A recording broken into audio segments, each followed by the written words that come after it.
మన రాజమండ్రిలోనే భారీ విషాదం జరిగింది. ఎంత భారీ విషాదం అంటే, నేను చెప్పబోయే మాటలు మీరు విని కంపల్సరీగా మీరు దిగ్భ్రాంతికి లోనవుతారన్నమాట. తూర్పుగోదావరి జిల్లా రాజమహేంద్రవరం నగర శివారు లాలా చెరువు పరిధిలోని చౌడేశ్వరి నగర వెంకటేశ్వర నగర్‌లోని కల్తీ పాలు తాగి పలువురు అస్వస్థతకు గురైన సంఘటన ఆదివారం చోటు చేసుకుంది నిన్న.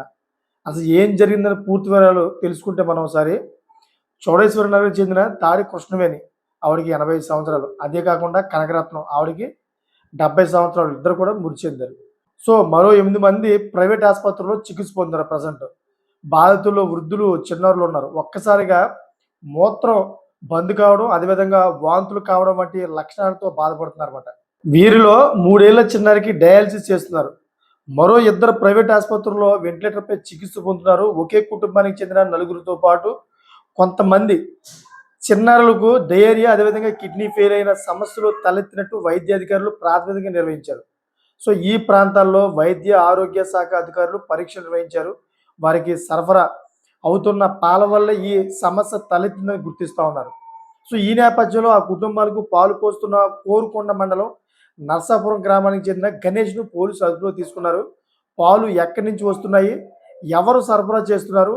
ఎన్ని ఇళ్లకు పాలు అందజేస్తున్నారు? ఎవరి ఆధ్వర్యంలో సరఫరా జరుగుతోంది?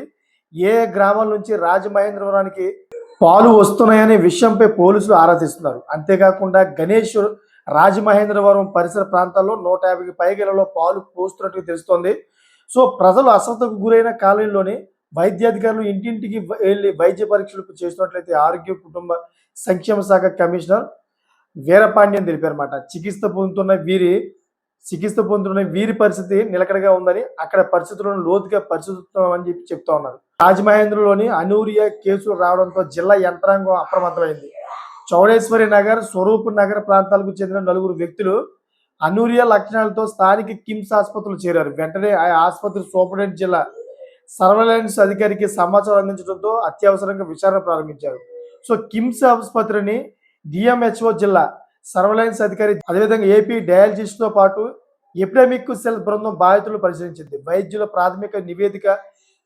ప్రాథమిక నివేదికలు, కుటుంబ సభ్యుల వివరాలు, కేసు హిస్టరీ ఆధారంగా ఆకస్మికంగా మూత్రపిండాల వైఫల్యం చెందినట్టు అనుమానం వ్యక్తమవుతుందని అధికారులు తెలుపుతా ఉన్నారు. సో, క్షేత్రస్థాయి విచారణలో బాధితులందరూ ఒకే పాల విక్రేత నుంచి పాలు కొనుగోలు చేసి వినియోగించినట్లయితే గుర్తిస్తున్నారు.